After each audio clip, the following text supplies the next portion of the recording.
ایک مشن اور منہج ہے کہ نیکی کرنے کے بعد گناہوں کی طرف مائل ہو جائیں، گناہوں کے بعد نیکی، یہ ایک قابل قدر راستہ ہے۔ ان الحسنات یذہبن السیئات، گناہ کر کے نیکی کرو گے تو وہ نیکی گناہ کو مٹا دے گی۔ نبی علیہ السلام کی حدیث ہے اتبع السیئۃ الحسنہ تمحها، کوئی گناہ کر لو تو فوراً کوئی نیکی کر لو اور وہ نیکی اس گناہ کو مٹا دے گی۔ آپ سوچیں، ایک انسان نے گناہ کیا ہے اور گناہ کے بعد نیکی کر لی، تو یہ اس کی برکت ہے کہ اللہ رب العزت اس گناہ کی برکت سے، اس نیکی کی برکت سے اس گناہ کو مٹا دے گا۔ کہ گناہ کے بعد نیکی کا صلہ اور اجر ہے۔ بلکہ ایک انسان اگر گناہ کرنے کے بعد منہج توبہ کو اپنا لے اور پھر نیکیاں کرتا ہی جائے، نیکیوں میں تعطل نہ آئے، اس کے لیے کیا ہے؟ الا من تاب وآمن وعمل عملا صالحا، بندہ توبہ کر لے اور اپنے عقیدے اور عمل ایمان کو درست کر لے، وعمل عملا صالحا، اور پھر لگاتار نیک عمل شروع کر دے، اولئک یبدل اللہ سیئاتہم حسنات، اللہ تعالیٰ ایسے انسانوں کے گناہوں کو نیکیاں بنا دے گا۔ کیا غور کیا آپ نے؟ ان گناہوں کے بعد نیکیاں، اگر عمل صالح کے منہج کو پوری قوت سے اپنا لیا اور لگاتار نیکیاں شروع کر دیں، اللہ تعالیٰ تمہارے گناہوں کو نیکیاں بنا دے گا۔ کیسے گناہ؟ پیچھے 3 گناہوں کا ذکر ہے، ایک شرک، دوسرا قتل، اور تیسرا زنا۔ بڑے بھیانک گناہ ہیں۔ ان گناہوں کا ارتکاب اگر ہوا ہے اور تم سچی توبہ کر لو اور اپنے عقیدے کو درست کر لو اور پھر مسلسل نیک اعمال شروع کر دو، یہ گناہ بھی نیکیاں بن جائیں گے۔ یہ گناہ کے بعد نیکی کا اجر۔ لیکن دوستو، اگر نیکی کے بعد نیکی ہو، اس کا کیا اجر ہوگا؟ کیا اللہ کی رضا کے پروگرام ہوں گے؟ یہ بندہ نیکیوں کی سواری پر سوار ہے اور مسلسل اعمال صالحہ انجام دے رہا ہے، یعنی گناہ کے بعد نیکی کا اجر آپ نے سن لیا، اور نیکی کے بعد اگر نیکی ہو اور نیکیاں ہوتی ہی جائیں، وہ بندہ بڑے مقربین میں شامل ہو جاتا ہے۔ اللہ ایسا راضی ہوتا ہے کہ اس کے گناہوں کو بھی نیکیوں میں تبدیل کر دیتا ہے۔ یہی در حقیقت کامیابی کا منہج اور کامیابی کا پروگرام ہے جو شریعت مطہرہ نے ہمیں دیا ہے۔ کچھ لوگوں کا کہنا تھا کہ جنت کا حصول کیوں ہی ہو جائے گا کسی محنت کے بغیر، کسی تگ و دو کے بغیر۔ وقالوا لن يدخل الجنة الا من كان هودا او نصارى، بس یہودی ہونا کافی یا عیسائی ہونا کافی ہے تو وہ جنتی ہے۔ تلک امانیہم، یہ ان کی تمنائیں ہیں، ذاتی سوچیں ہیں۔ قل ہاتوا برہانکم، ان سے کہو اپنی دلیل پیش کرو۔ اتنی قیمتی دولت کہ ایک لکڑی کی جگہ پوری دنیا سے قیمتی ہے،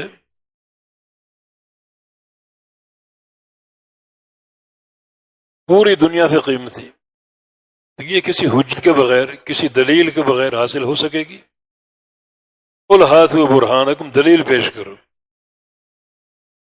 اور یہ بات آج سمجھانی ہے اپنے آپ کو اور آپ سب کو کہ جو اخروی حساب و کتاب کے مراحل ہیں، ہر مرحلے میں کامیابی کی دلیل اور حجت موجود ہے، جس کو سامنے رکھ کر تیاری کرنی۔ مثلا پہلا مرحلہ قبر کا ہے، بڑا ہولناک مرحلہ ہے۔ نبی علیہ السلام کا ارشاد ہے لا تتمنوا الموت فإن حوض المطلع شدید، موت کی تمنا مت کیا کرو، مرنے کی تمنا مت کیا کرو، کیونکہ مرنے کے بعد جو اگلے جہاں میں جھانکنا ہے وہ منظر بڑا سخت ہے، بڑا ناقابل برداشت ہے۔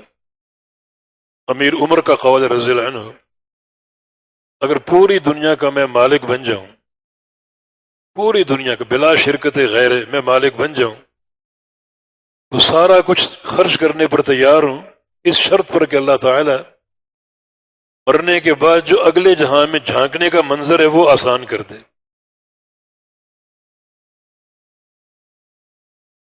یہ قبر کا معاملہ، من مات فقد قامت قیامتہ، جو بندہ مر جاتا ہے اس کی قیامت اسی وقت قائم ہو جاتی۔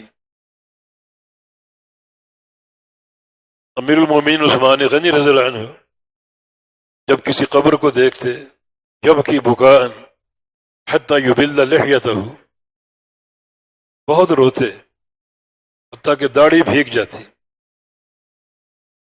ایک دفعہ کسی نے پوچھا کہ آپ کے سامنے جنت کا ذکر آتا ہے، جہنم کا ذکر آتا ہے، اس قدر نہیں روتے، قبر کو دیکھ کر کیوں روتے؟ فرمایا جب بھی کسی قبر کو دیکھتا ہوں مجھے نبی علیہ السلام کی ایک حدیث یاد آ جاتی۔ آپ نے فرمایا تھا کہ ان القبر اول منزل من منازل یوم القیامہ، یہ قبر جو ہے، یہ جو قیامت کی منازل ہیں، ان میں سب سے پہلی منزل اور سب سے پہلی گھاٹی، جو یہاں کامیاب ہو گیا اس کو اللہ تعالیٰ آئندہ بھی کامیابی سے ہمکنار کرے گا، اور جو یہاں ناکام ہو گیا وہ جوں جوں آگے بڑھے گا اس کا عذاب سخت سے سخت ہوتا جائے گا۔ قبر کا عذاب بھی کوئی معمولی عذاب نہیں۔ قد کذب عبدی فافرشوا له من النار والبسوه من النار، یہاں جہنم کے بستر ہوں گے، جہنم کا لباس ہوگا، اور جہنم کے دروازے قبر میں کھول دی جائیں گی۔ تعرض علیہ 99 تنینا تلدغه وتلحسه، 99 سانپ اور بچھو چھوڑے جائیں گے جو اسے ڈسیں گے اور اس کے چھوٹے سے زخم جسم کو زہر سے بھریں گے کہ ان کا ایک قطرہ اگر زمین پہ ٹپکا دیا جائے تو پوری زمین کی معیشت کڑوی ہو جائے، اور آئندہ وہ زمین قیامت تک فصل اگانے کی قوت سے محروم ہو جائے۔ یہ عذاب قبر کی ایک جھلک ہے، اور جوں جوں وقت گزرے گا عذاب کی شدت میں اضافہ ہوتا جائے گا۔ یہ پہلی گھاٹی ہے، یہاں بھی کامیابی کی برہان موجود ہے، بلکہ خالق کائنات کی رحمت، اس نے قبر کا پیپر تیار کیا اور وہ آؤٹ کر دیا۔ 3 سوال پوچھنے ہیں اور وہ سوال یہ ہیں، تیاری کر لو۔ اور کیا چاہیے آپ کو؟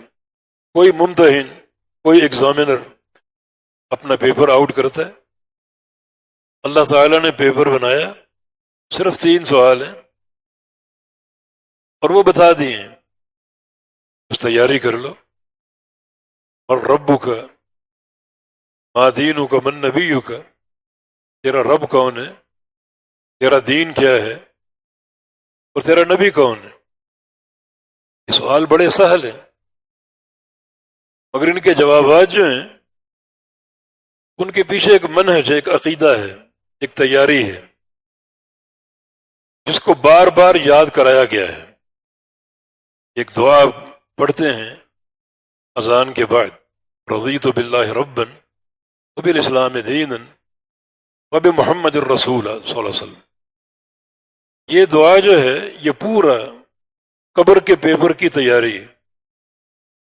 پہلا سوال من ربک، اور دعا میں کیا ہے؟ رضیت باللہ ربا۔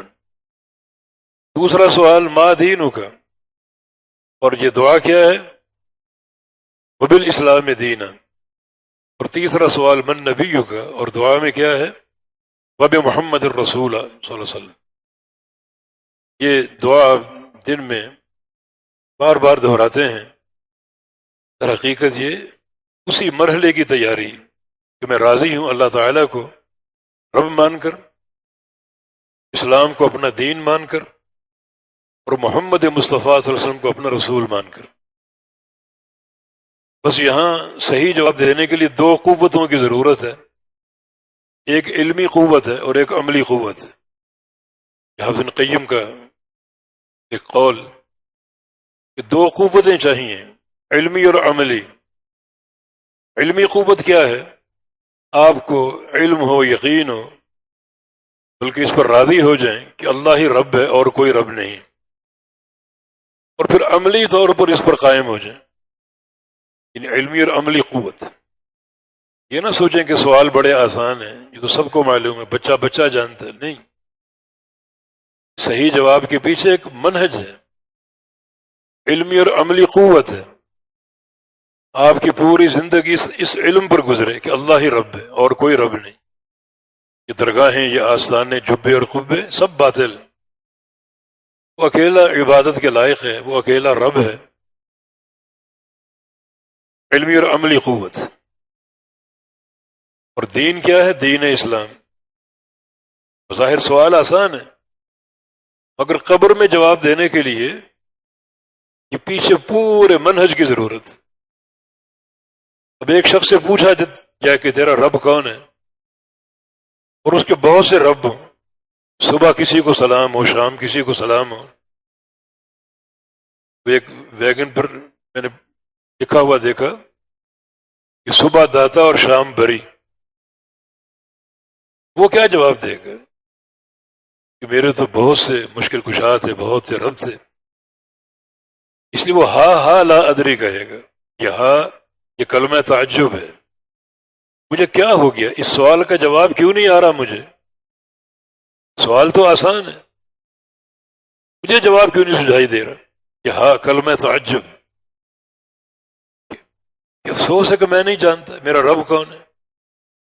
تو کیسے جانے گا؟ تیرے بہت سے رب تھے، آج کس رب کا تعین کرے گا؟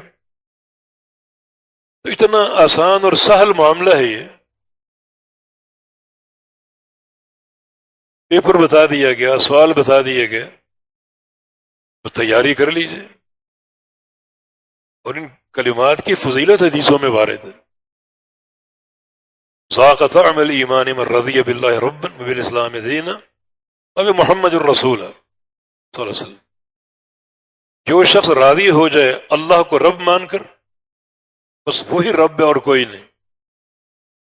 اسلام کو اپنا دین مان کر، بھائی اسلام میرا دین اور کچھ نہیں، اور محمد مصطفیٰ صلی اللہ علیہ وسلم کو اپنا رسول مان کر کہ وہی میرے نبی ہیں، وہی رسول ہیں، وہی لائق اتباع ہیں، انہی کی اطاعت ہے اور کسی کی نہیں۔ اس شخص نے ایمان کی مٹھاس کو پا لیا۔ کیسے فضائل وارد ہیں؟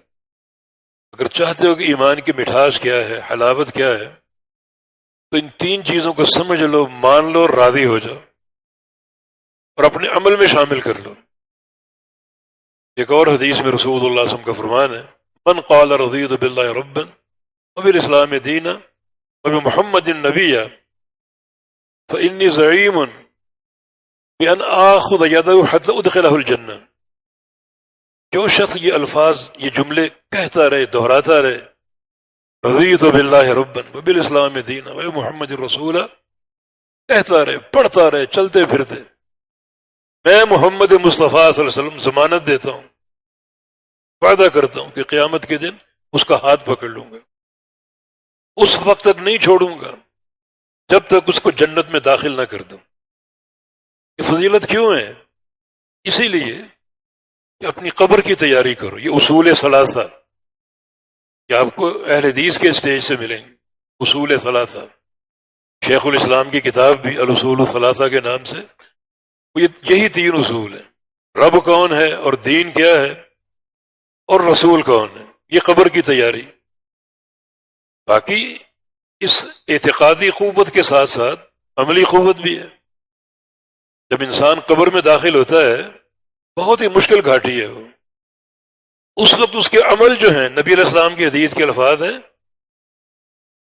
کہ حفہ العمل، اس کا عمل اس کو گھیر لیتا ہے. ادھر نماز کھڑی ہو گئی، ادھر روزہ کھڑا ہو گیا، ادھر زکوٰۃ کھڑی ہو گئی، ادھر مسجد میں جانا کھڑا ہو گیا. اب وہ عذاب کا فرشتہ اس میں داخل ہونے کی کوشش کرتا ہے. یؤتی الیہ، فرشتہ اس کی طرف بڑھتا ہے اس کو عذاب دینے کے لیے، تکلیف دینے کے لیے. اگر وہ منہ کی طرف سے آتا ہے تو اس کا روزہ کھڑا ہو جاتا ہے، پیٹ کی طرف سے آتا ہے اس کی نماز کھڑی ہو جاتی ہے، کہیں اس کا صدقہ کھڑا ہو گیا اس کو روکنے کے لیے. اللہ تعالیٰ کھڑا کر رہا ہے، اللہ اس کا ساتھ دے رہا ہے. یہ سیاست عمل، نمازیں ہیں، روزے ہیں، حج عمرہ ہے، زکوٰۃ اور صدقات ہیں، جو اس مشکل ترین گھاٹی میں کام آئیں گے. یہ ساری برہانیں ہیں. یہ قبر جو پہلا زینہ قیامت کا، اس میں فلاح کا یہ سارا پروگرام ہے. اعتقادی قوت اور ساتھ ساتھ عمل ہو. عمل کرو گے تو عمل قبر میں آپ کو داخل کرتے ہی چاروں طرف سے گھیر لیں گے. اب جو قوتیں عذاب کی آپ کی طرف بڑھیں گی، ان قوتوں کو یہ عمل روکے گا، عمل آپ کا دفاع کرے گا. دیکھیں کتنا واضح پروگرام موجود ہے. یہ برہان، اس برہان کے بغیر تم قبر میں کیسے کامیاب ہوگے؟ جو پہلا مرحلہ، کیسے کامیاب ہوگے؟ یہ بڑے اللہ تعالیٰ کے قیمتی سودے ہیں، بڑی قیمتی باتیں ہیں. یہ نہ سمجھیں کہ اس برہان کے بغیر ہم کامیاب ہو جائیں گے. سنن نسائی کی حدیث ہے، رسول اللہ صلی اللہ علیہ وسلم ایک جنازے میں تھے، قبرستان میں جنازہ پڑا ہوا تھا اور آپ قبر کے کنارے پر تشریف فرما تھے. اچانک آپ رو دیے.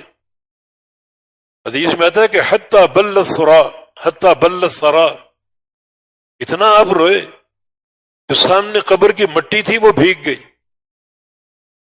پھر آپ نے قبر کی طرف اشارہ کیا، لمثل ھذا فاعدوا، اس گھر کی تیاری کر کے آنا. یہ پہلا ایک زینہ، پہلی گھاٹی، اس کو ہلکا نہ لینا، اس کی تیاری کر کے آنا اور تیاری کرتے رہنا، کیونکہ موت اچانک بھی آ سکتی. موت کے تعلق سے تین بڑے کٹھن حقائق ہیں. اچانک آئے گی اور سب پر آئے گی، اور حکم یہ ہے کہ وَلَا تَمُوتُنَّ إِلَّا وَأَنْتُمْ مُسْلِمُونَ، کہ تم نے یہ کوشش کرنی ہے کہ تم پر جب یہ وقت آئے تو اسلام اور اطاعت کی حالت میں آئے، گناہوں کے ساتھ نہ آئے، معصیت کے ساتھ نہ آئے، نیکیوں کے ساتھ آئے. تو نامعلوم تم کسی گناہ میں ملوث ہو اور موت آ جائے، پھر کیا ہوگا؟ پھر قیامت تک اسی گناہ میں شمار کیے جاؤ گے. جب قیامت کے دن اٹھو گے تو وہ گناہ کرتے کرتے اٹھو گے، اور اگر نیکی کی موت آ جائے تو قیامت تک اس نیکی میں شمار ہوگی، اور قیامت تک وہ نیکی کرتے کرتے اٹھو گے. یأتی الشہید یوم القیامہ وأوداجہ تشجب دما اللون لون الدم والریح ریح المسک. شہید قیامت کے اس شان سے آئے گا، نیکی کرتے کرتے مرا، اللہ کی راہ میں جان دی. جب وہ قیامت کے دن اٹھے گا تو اس کی شاہرگ کٹی ہوگی، خون ابل رہا ہوگا، دنیا دیکھے گی کہ یہ شہید ہے. رنگ تو خون کا ہوگا مگر خوشبو جنت کی کستوری کی ہوگی.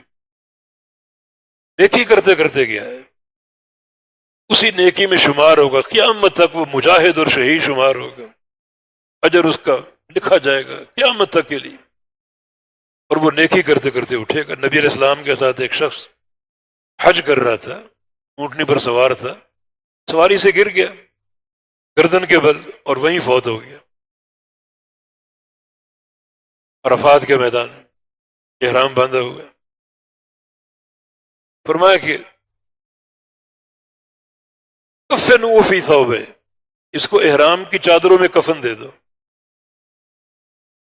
کفن نہ اتارو، چادریں نہ اتارو.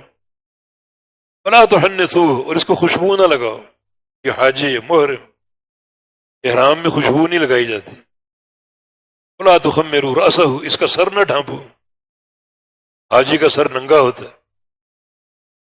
فإنه يأتي يوم القيامة ملبيا، یہ شخص قیامت کے دن تلبیہ پڑھتے ہوئے اٹھے گا، دنیا نفسی نفسی پکار رہی ہوگی اور یہ لبیک اللہم لبیک کرتا ہوا اٹھے گا۔ جس طرح نیکی کی موت بڑی قابل قدر ہے، تو گناہ کی موت بڑی بھیانک ہے۔ پھر قبر کی تیاری کی برہان کیا ہے؟ تسلسل سے عمل صالح، یہ نہ ہو کہ گناہ میں ملوث ہو اور موت اپنے پنجے گاڑ دے، پھر کیا بنے گا؟ کیا بنے گا پھر؟ یہ کامیابی دلیل کے بغیر ممکن نہیں ہے۔ یہ پہلا مرحلہ ہے، قیامت قائم ہوگی،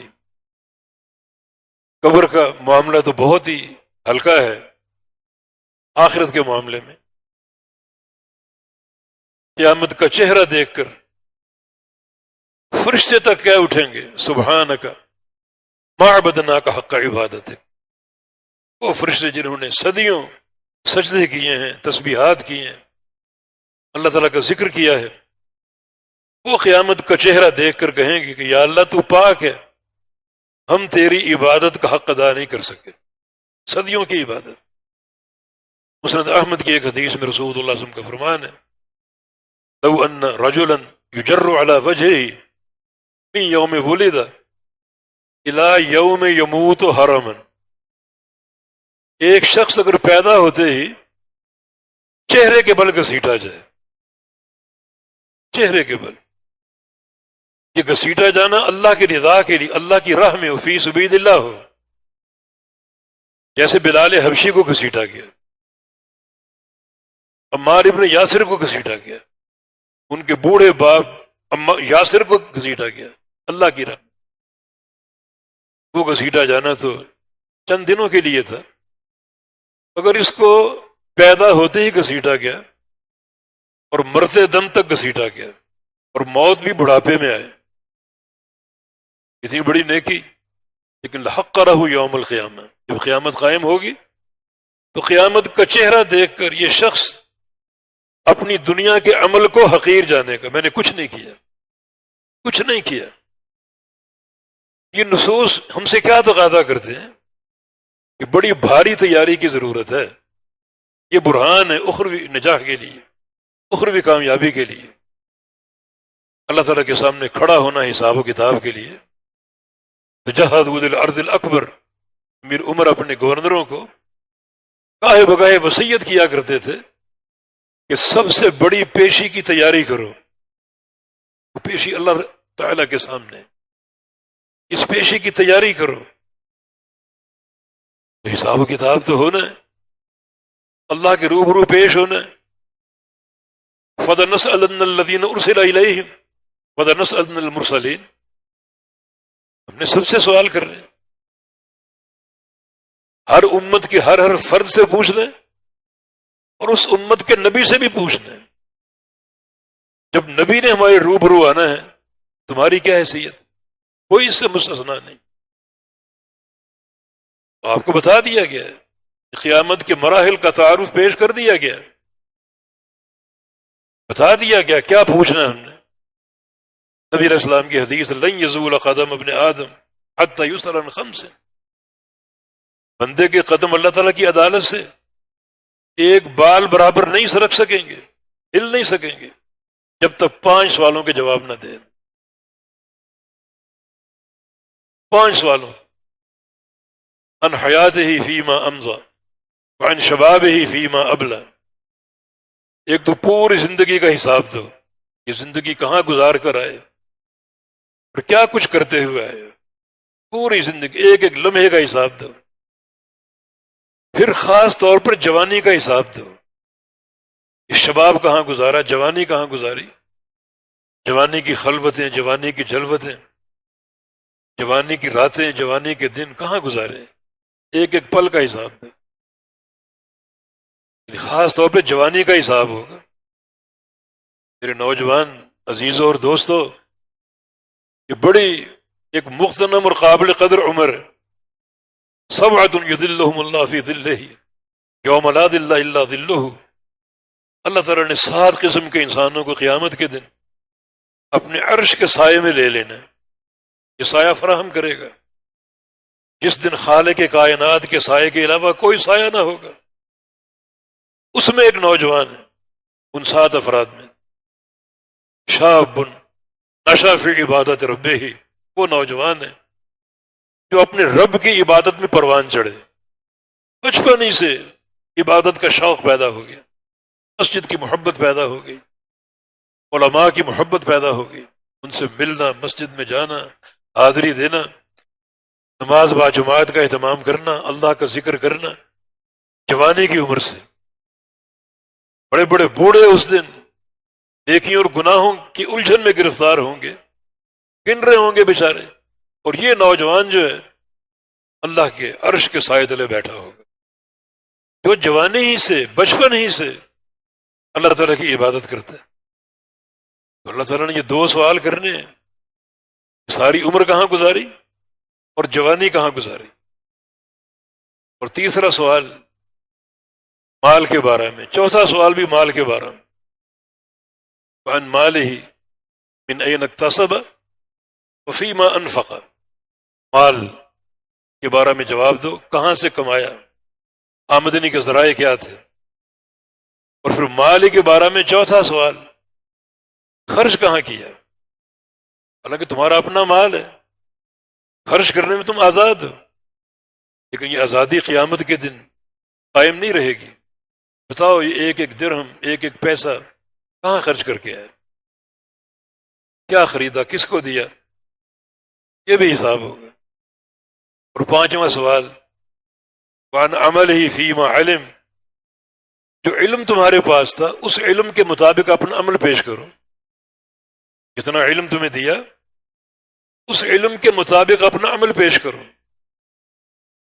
یہ بھی اللہ تعالیٰ کا احسان ہے کہ اس نے سوال کرنے ہیں وہ بتا دیے تاکہ تم تیاری کر سکو۔ اخروی حساب و کتاب میں کامیابی کی برہان ہے یہ۔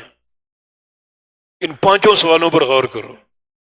اگر سابقہ زندگی میں کوئی انحراف ہو چکا ہے، کوئی مالی بدعنوانی ہو چکی، یا کوئی لمحہ، کوئی گھڑی اللہ کی نافرمانی میں گزری، یا جوانی کی کوئی بھول ہو گئی، تو آج توبہ کا امکان ہے۔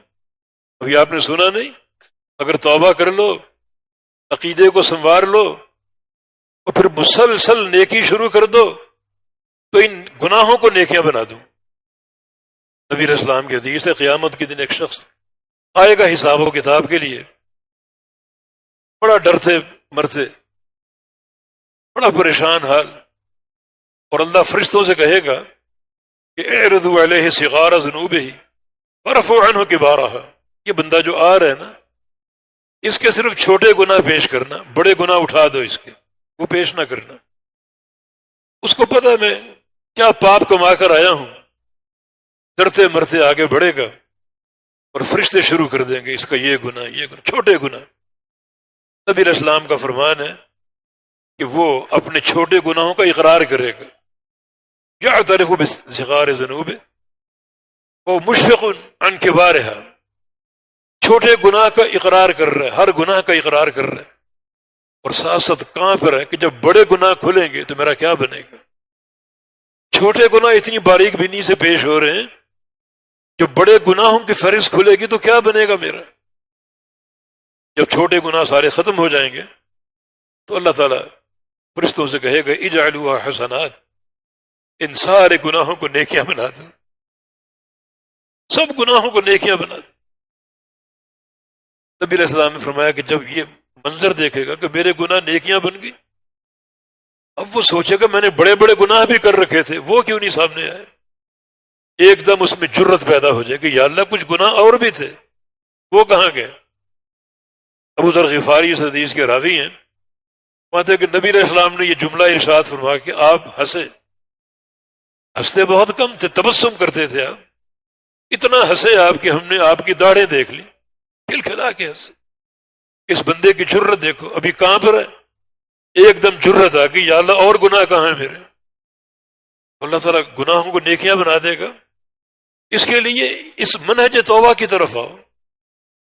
اب ہم نے سن لیا کہ سابقہ زندگی میں جو ہم نے گناہ کیے، اللہ تعالیٰ نے ایک ایک لمحے کا حساب لینا ہے، اور لمحے ہم جانتے ہیں، بچپن کہاں گزارا، جوانی کہاں گزاری، یہ لمحات کہاں گزارے۔ اگر توبہ نہ کی تو ان کا حساب دینا ہوگا۔ تو منہج توبہ موجود ہے، اللہ تعالیٰ صدق دل سے توبہ کی توفیق دے دے۔ یا ابن آدم لو بلغت ذنوبک عنان السماء ثم استغفرتنی لاغفرن لک علی ما کان منک ولا ابالی۔ آدم کے بیٹے، تیرے گناہ اگر زمین پہ رکھے جائیں تو آسمانوں کو چھونے لگیں، تو سچا استغفار کر لے، سچی توبہ کر لے، تیری ایک بار کی توبہ سے تیرے 100 سال کے گناہوں کو معاف کر دوں۔ کوئی دیر نہیں ہے۔ اللہ تعالیٰ کے یہاں توبہ کا معاملہ اتنا رحمت پر قائم ہے کہ وہ ہر بندے کو معاف کرتا ہے،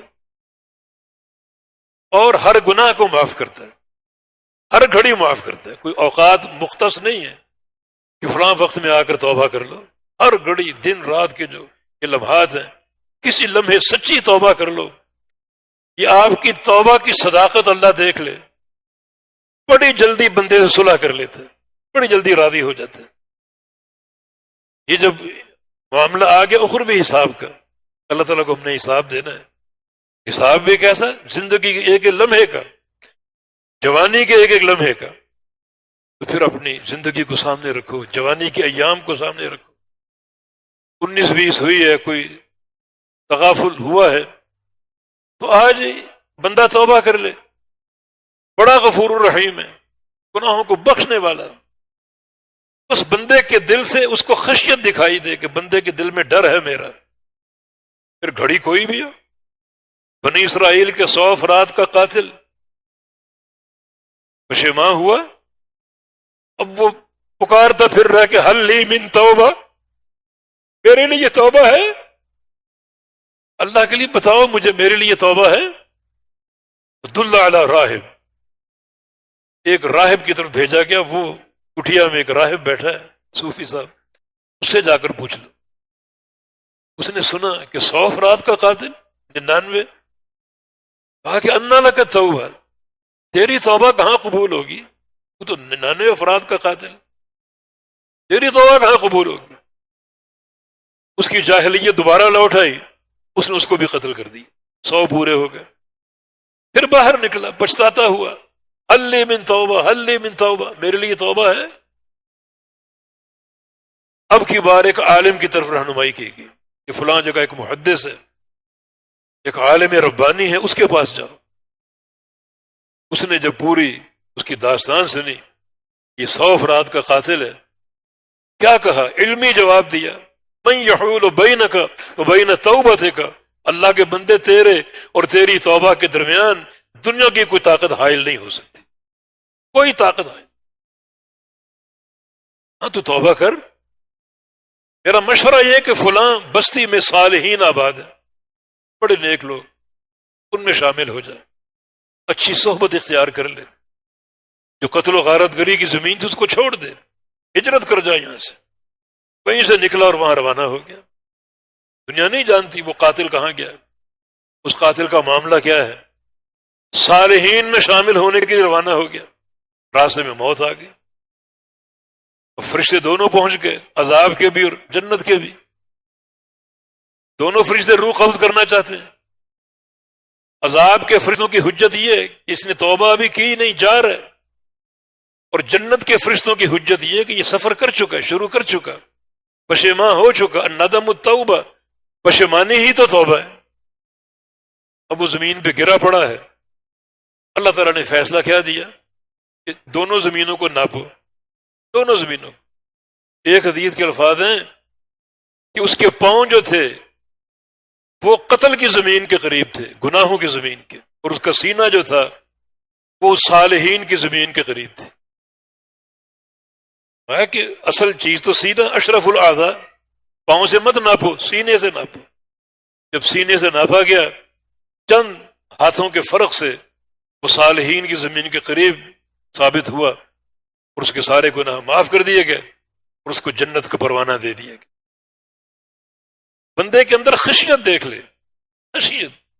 کفل کے پاس ایک عورت آئی، مجبوری کی ماری، اس کو 60 دینار چاہیے تھے، کہا کہ دے دوں گا، رات کو آؤ میری تنہائی میں، مجبوری کی ماری رات کو پہنچ گئی، اور کفل نے اللہ کی حد پامال کرنا چاہی۔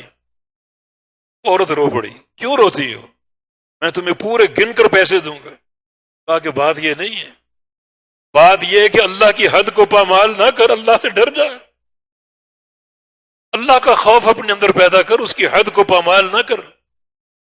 بس اس کی اندر کی کائنات پلٹ گئی، ایک انقلاب آ گیا، پیسے دے کر اس کو روانہ کر دیا، اور رات کو کفل کا انتقال بھی ہو گیا۔ دنیا جانتی ہے کہ یہ بڑا بد کردار ہے، بدقماش ہے۔ دن میں لوگ آئے اس کے گھر بند ہے، اندر اس کی لاش پڑی ہوئی ہے، دروازے پر دیکھا موٹا لکھا ہوا کہ قد غفر اللہ لذل کفل، قد غفر اللہ للکفل، رات اللہ نے کفل کے سارے گناہوں کو معاف کر دیا، سارے گناہوں کو معاف کر دیا۔ یہ خشیت اپنے اندر پیدا کرو، یہ خشیت۔ ایک بندہ مرنے کے قریب ہے، اپنے بیٹوں کو جمع کیا، کیف کنت ابا لکم، میرے بیٹوں میں تمہارا کیسا باپ تھا؟ بہت ہی بہترین، ہمارے لیے کمایا، ہم کو کھلایا، سونے کے نوالے دیے، میری ایک وصیت نافذ کر دو گے؟ یہ ضرور کر دیں گے، جب میں مر جاؤں میری لاش کو جلا دینا، رات جمع کر لینا، اور کسی ایسے دن کا انتظار کرنا جس دن تیز آندھی چل رہی ہو، آدھی رات سمندر کی لہروں میں ڈال دینا اور آدھی رات ہواؤں میں بکھیر دینا، تاکہ بکھر جاؤں، بر و بحر میں پھیل جاؤں، میرے ذرے ذرے بکھر جائیں، اور میں دوبارہ نہ بن سکوں، دوبارہ انسان نہ بن سکوں۔ کیوں ایسا میں کیوں کہہ رہا ہوں؟ لَإِنْ قَدِرَ اللَّهُ عَلَيَّ لَيُعَذِّبَنِّي عَذَابًا شَدِيدًا، اگر اللہ مجھ پر قادر ہو گیا اور مجھے اللہ نے جمع کر لیا تو اللہ مجھے ایسا عذاب دے گا کہ ایسا عذاب کسی اولین و آخرین میں نہیں دے گا، بڑا بھیانک مجھے عذاب ملے گا۔ بیٹوں نے وصیت نافذ کر دی، راک بکھیر دی۔ اللہ تعالیٰ کے لیے کیا مشکل ہے؟ اللہ کن کہتا ہے، ہر چیز بن جاتی۔ وہ ساری رات جمع ہو گئی، ایک ذرہ جمع ہو گیا، بندہ دوبارہ قائم اللہ تعالیٰ کے روبرو۔ ما حملک علی ما صنعت، پھر بندے یہ کیا کر کے آئے ہو؟ یہ کیا وصیت ہے؟ تمہیں کس چیز نے برانگیختہ کی اس وصیت پر؟ اس نے کہا خشیتوں کا یا رب، یا اللہ تیری خشیت، تیرے خوف نے مجھ سے ڈر گیا، میری خشیت۔ حالانکہ زندگی بڑی بدعنوانیوں پر گزری، اس کے گناہوں پر گزری، لیکن خشیت آ گئی، اللہ کا خوف آ گیا، اللہ نے معاف کر دیا۔ اس کے کھاتے میں بھیانک گناہ تھے، بھیانک گناہ، حتیٰ کہ اللہ کی قدرت میں شک۔ وہ سمجھا کہ اگر میری راکھ کو بکھیر دیں گے تو اللہ جمع کرنے پر قادر نہیں ہوگا، قدرت پر شک۔ اس کا علم ہی یہ تھا، معذور قرار دیا گیا اور زندگی کے سارے گناہ معاف کر دیے گئے کہ مرتے دم اس کے دل میں خشیت آ گئی، سچی خشیت۔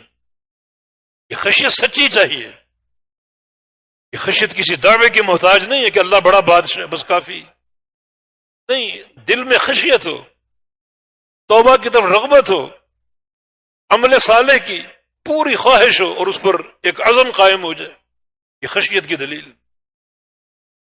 بات بہت پھیل گئی، عرض یہ کر رہا ہوں کہ جو اخروی مراحل ہیں، ہر مرحلے میں کامیابی کے اصول موجود ہیں، ضوابط موجود ہیں۔ اللہ تعالیٰ کے سامنے کھڑا ہونا، بلکہ بعض بندے ایسے بھی ہیں کہ جن کو اللہ تعالیٰ بلا حساب جنت میں داخل کر دے گا، 70,000 کی تعداد میں۔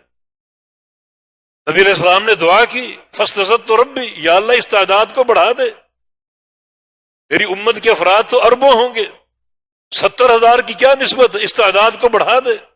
فزادنی ربی، اللہ نے اضافہ کر دیا کہ ان 70,000 میں سے ہر بندے کے ساتھ 70,000 اور بھی دیتا ہوں، جن کا نہ عذاب ہوگا نہ حساب ہوگا۔ کیا معنی حساب نہیں ہوگا؟ حساب ہوگا، لیکن حساب بصورت عرض۔ اخروی حساب کی دو قسمیں، ایک عرض اور ایک مناقشہ۔ عرض یہ کہ اللہ تعالیٰ گناہ پیش کرے گا، صرف پیش کرے گا، میرے بندے تو نے فلاں موقع پر فلاں گناہ کیا، بندہ اقرار کرے گا، فلاں گناہ کیا، بندہ اقرار کرے گا. یہ عرض ہے، آسان حساب ہے.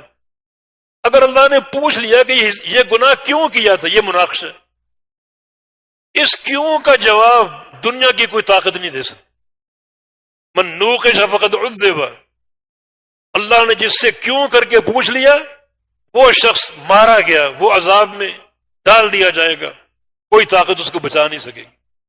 حساب ان کا ہوگا مگر بصورت عرض ہوگا. اللہ تعالیٰ اعمال پیش کر کے، گناہ پیش کر کے ان کے معاملے کو بالکل بے باک کر دے گا. یہ عقیدے کی بنیاد ہے. یہ جو حدیث پوری آپ پڑھیں اس میں ایک اعتقادی نقطہ توکل کا ہے، اللہ پر توکل کرنا. تو موقع ملا تو یہ حدیث آپ سنیے گا. یعنی 4 قسم کے صفات ان بندوں کے، ان چاروں صفات کا ملخص جو ہے وہ توکل، اللہ کی ذات پر توکل. اور توکل کا معنی یہ کہ اس ذات پر بھروسہ کر لو اس یقین کے ساتھ کہ اللہ تعالیٰ جس پر توکل کر رہا ہوں مجھے بچانے پر، عطا کرنے پر قادر، اس کی قدرت کے یقین کے ساتھ، قدرت میں کوئی شک نہ ہو، ایسا توکل ہو تو اللہ تعالیٰ ایسے بندوں کو ان افراد میں شامل کر لے گا جن کو نہ عذاب دے گا نہ حساب دے گا، نہ ان کا حساب ہوگا. یا اللہ ہمیں ان افراد میں شامل فرما لے، ہمیں ان افراد میں داخل فرما دے. یہ وہ حجتیں ہیں ہر مرحلے میں کامیابی کی. آگے بڑھو گے ترازو قائم ہے اعمال کو تولنے کے لیے. کتنے خوفناک منظر ہے، ترازو قائم ہے، اتنا بڑا ترازو، ایک پلڑے میں 7 آسمان اور 7 زمینیں سما جائے. یہاں کامیابی کس چیز پر ہے؟ اعمال کی گنتی تو ہو چکی، ان اعمال کو تولو. اللہ تعالیٰ ترازو میں 2 خوبیاں پیدا کرے گا، 2 صلاحیتیں. ایک صلاحیت یہ اس عمل کو تولنا ہے جو عمل اخلاص پر ہو، اس میں ریاکاری نہ ہو، دکھاوا نہ ہو، نمود و نمائش نہ ہو. دوسری صلاحیت یہ اس عمل کو تولنا ہے جو میرے حبیب محمد مصطفیٰ کی سنت کے مطابق ہو صلی اللہ علیہ وسلم. بس یہ دو برہانے مرحلہ میزان میں کامیابی کے لیے. قوم برادری کی باتیں، باپ دادا کی باتیں یا پیر و مرشد کی باتیں نہیں. ایسے نیکیاں اگر پہاڑوں کے برابر بھی ہوں کچھ نہیں ہو، سب بیکار. صرف ان اعمال کو تولنا ہے جو اخلاص کے ساتھ ہوں اور سنت مصطفیٰ علیہ السلام کے مطابق ہوں. بس تو کامیابی کی برہان موجود ہے، حجت موجود ہے. ہر عمل میں اخلاص کی طاقت پیدا کرو اور ہر عمل کو بھر دو اللہ کے پیارے پیغمبر کی سنت کی اتباع سے. اتباع سنت کا شوق ہو، اتباع سنت کا ذوق ہو، ولولہ ہو. یہ میزان میں کامیابی کی برہان ہے.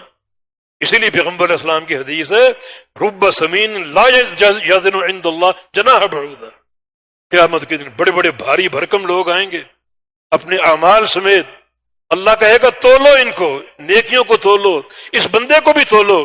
جب تولا جائے گا اس بندے کی نیکیاں اور اس کا جسہ، اس کا جسم، یہ سارے مل کر مچھر کے پر کے برابر بھی نہیں ہوں. نیکیاں کرتا تھا، اخلاص نہیں تھا. نیکیاں کرتا تھا، سنت کی مطابقت نہیں تھی. اس مرحلے میں کامیابی چاہیے تو اللہ کے حبیب کی سنت کی اتباع اور اخلاص کی حفاظت. بالکل قریب ایک اور مرحلہ پل صراط کا، ادق من الشعر واحد من السیف، جو بال سے زیادہ باریک اور تلوار سے بڑھ کر کاٹنے والا ہو. نیچے جہنم ہے، جہنم کی پشت پر وہ قائم ہے، دہکتی آگ جل رہی. اور یہ پل صراط جس سے گزرنا ہے، اسے گزرو گے، اس کو عبور کرو گے تو آگے جنت آئے گی، اس کا داخلہ ممکن ہوگا، ورنہ نہیں. وہاں 2 چیزیں ہیں جو بربادی کا باعث بنے گی. ایک یہ کہ وہاں پھسلن ہوگی، قدموں کو استقرار نہیں ملے گا. اور دوسرا وہاں تیزی، وہ تلوار، وہ سمجھے کہ ریزر ہے جس کو جہنم پر پھیلا دیا گیا ہے، وہ کاٹے گا. تیزی چاہیے تاکہ اس عذاب سے بچ سکے، اور قدموں کو ثبات چاہیے. یہاں بھی 2 پروگرام اللہ نے دیے، 2 برہانے دیے ہیں، ثبات کی برہان اور تیزی سے گزرنے کی برہان. کچھ لوگ بجلی کی طرح گزریں گے، کچھ لوگ پلک جھپکنے کی طرح گزریں گے. کچھ لوگ آندھی کی طرح گزریں گے.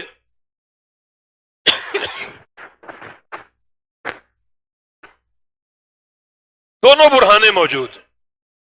یثبت اللہ الذین آمنوا بالقول الثابت فی الحیات الدنیا وفی الآخرہ. اللہ تعالیٰ ثابت قدمی دے گا، استقرار دے گا آپ کے قدموں کو ہر مرحلے پر اور پل صراط پر بھی. اور شرط یہ کہ تم کیا کر لو؟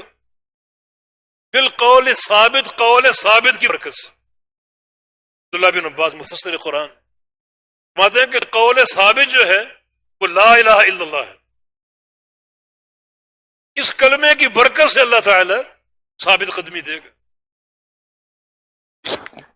کیا معنی اس کلمے کا، اس کلمے کی برکت کا؟ خالی پڑھ لینا کافی، تلفظ کافی نہیں، کلمے کے سارے تقاضے پورے کرنے. پڑھنا بھی ضروری ہے، سمجھنا بھی ضروری ہے، اس کے تقاضوں کو پورا کرنا بھی ضروری ہے، اور بڑے ٹھوس طریقے سے توحید پر اقامت بھی ضروری ہے. کلمہ منہج حیات ہے، یہ کلمہ دعوت ہے، جہاد ہے، حیات طیبہ کا پروگرام ہے، اخروی کامیابی کی اساس ہے، اعظم الشہادہ ہے، یہ سب سے بڑی گواہی. اس کو بغیر سمجھے، بغیر جانے پہچانے گزارا کر لو گے؟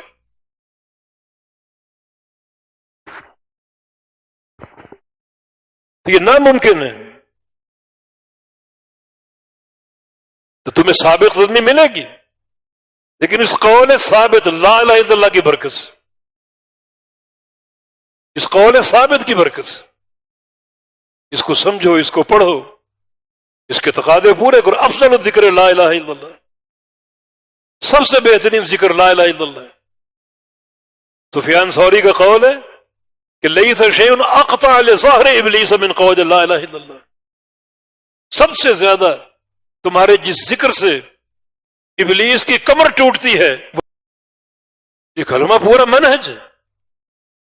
اگر وہاں ثابت قدمی چاہیے تو اس کلمے سے حقیقی تعلق جوڑو، ان بہروپیوں کو چھوڑ دو جو کلمے کے صرف تلفظ پر شعبد آبادی کی حد تک یہ وہ زور دیتے. کلمے کا ذکر کرو، ضربے مار مار کے کرو، تختی کے ساتھ کرو، 6 مہینے لا الہ، پھر 6 مہینے الا اللہ. یہ سارے پروگرام شعبدہ بازی ہیں تاکہ لوگ اس کلمے کے فہم سے دور ہو جائیں. یہ ثابت قدمی کی بنیاد ہے. تیزی چاہیے تو دنیا میں عمل کی تیزی پیدا کرو.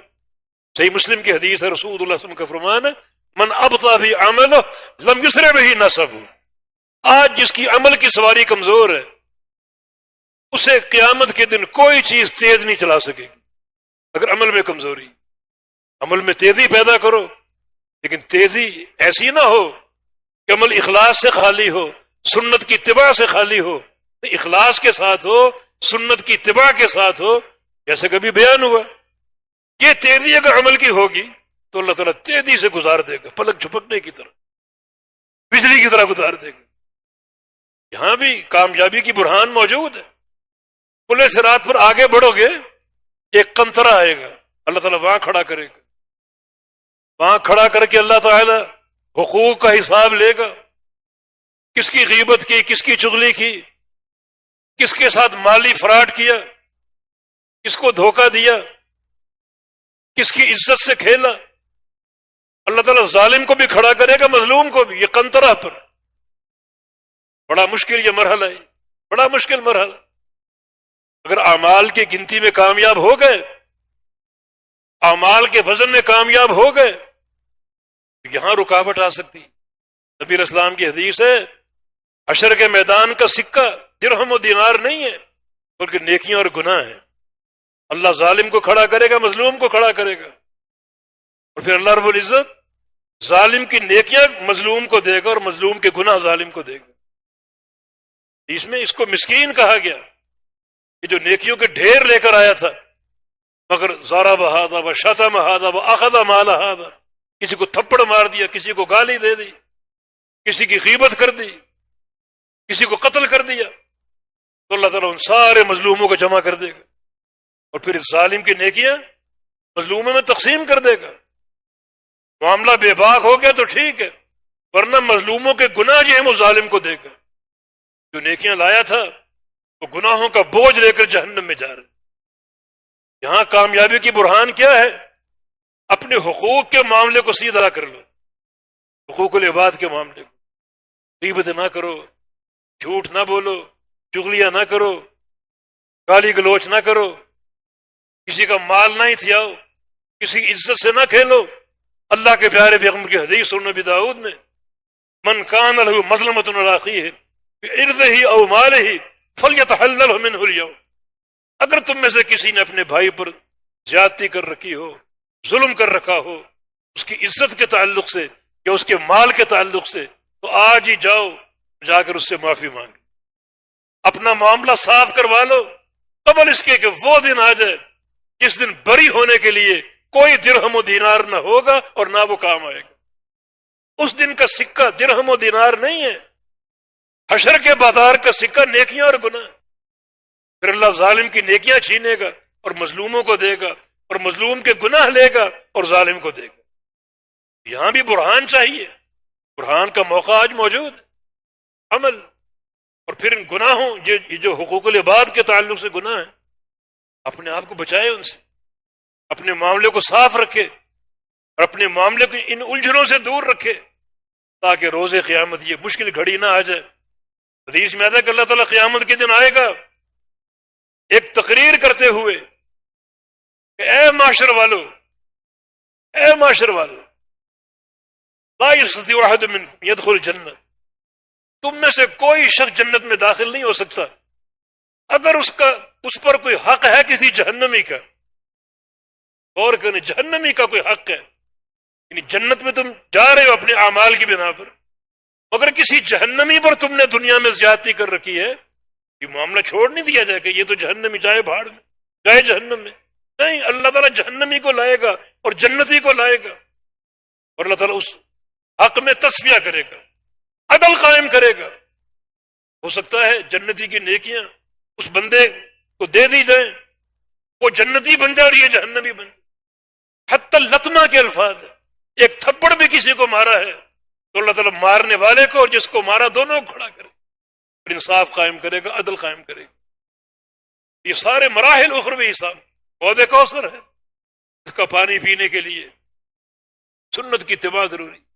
بدعتی لوگ جائیں گے، جبریل امین گرفتار کر لیں گے انہیں، آپ فرمائیں گے میری امت ہے یہ، میری امت ہے یہ، ان کو آنے دو۔ فرمائیں گے نہیں، انک لا تدری ما احدثوا بعدک، آپ جانتے ہی نہیں انہوں نے آپ کے بعد کیا بدعات اختیار کی تھی۔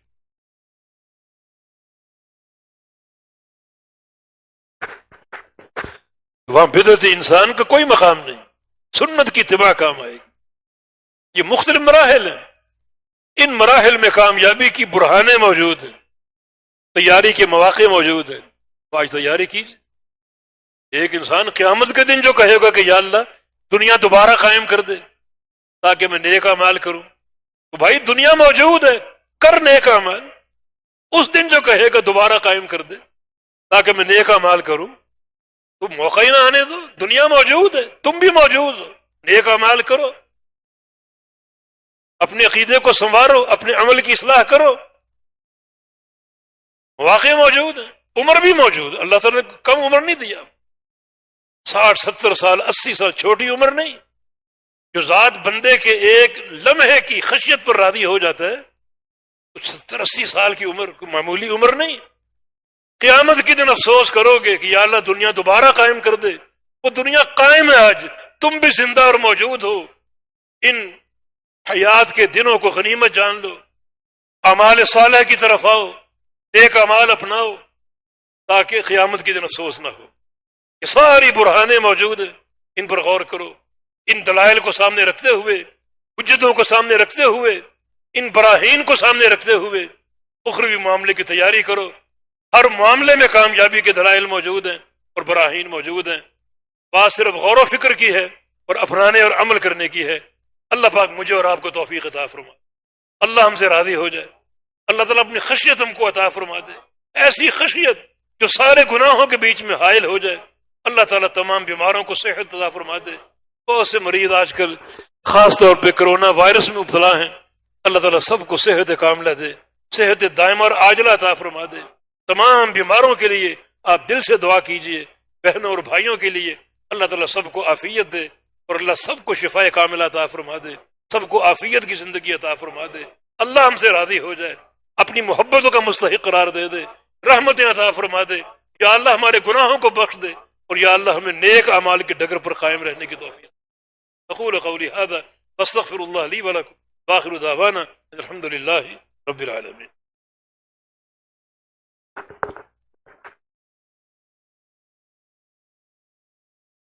ان الحمد للہ نحمده ونستعینه ونستغفره ونعوذ باللہ من شرور انفسنا وسیئات اعمالنا من يهده الله فلا مضل له ومن يضلل فلا هادي له واشهد ان لا اله الا الله وحده لا شريك له واشهد ان محمدا عبده ورسوله يا ايها الذين امنوا اتقوا الله حق تقاته ولا تموتن الا وانتم مسلمون يا ايها الناس اتقوا ربكم الذي خلقكم من نفس واحده وخلق منها زوجها وبث منهما رجالا كثيرا ونساء فاتقوا الله الذي تساءلون به والارحام ان الله كان عليكم رقيبا يا ايها الذين امنوا اتقوا الله وقولوا قولا سديدا يصلح لكم اعمالكم يغفر لكم ذنوبكم ومن يطع الله ورسوله فقد فاز فوزا عظيما اللهم صل على محمد وعلى آل محمد كما صليت على إبراهيم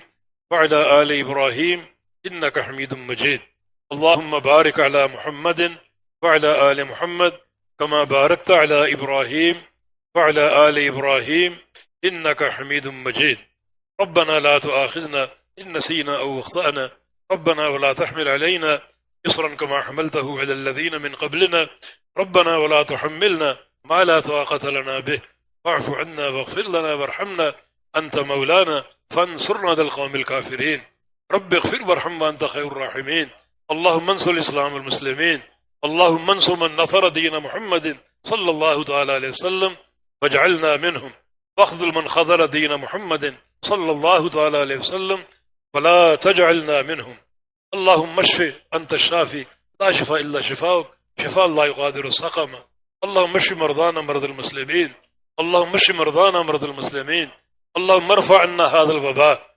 اللهم ارفع عنا البلاء اللهم ارفع عنا وباء كورونا وارفع عن صائر بلاد المسلمين رب اغفر وارحم وأنت خير الراحمين ربنا تقبل منا إنك أنت السميع العليم وتب علينا إنك أنت التواب الرحيم برحمتك يا أرحم الراحمين وصلى الله عليه وسلم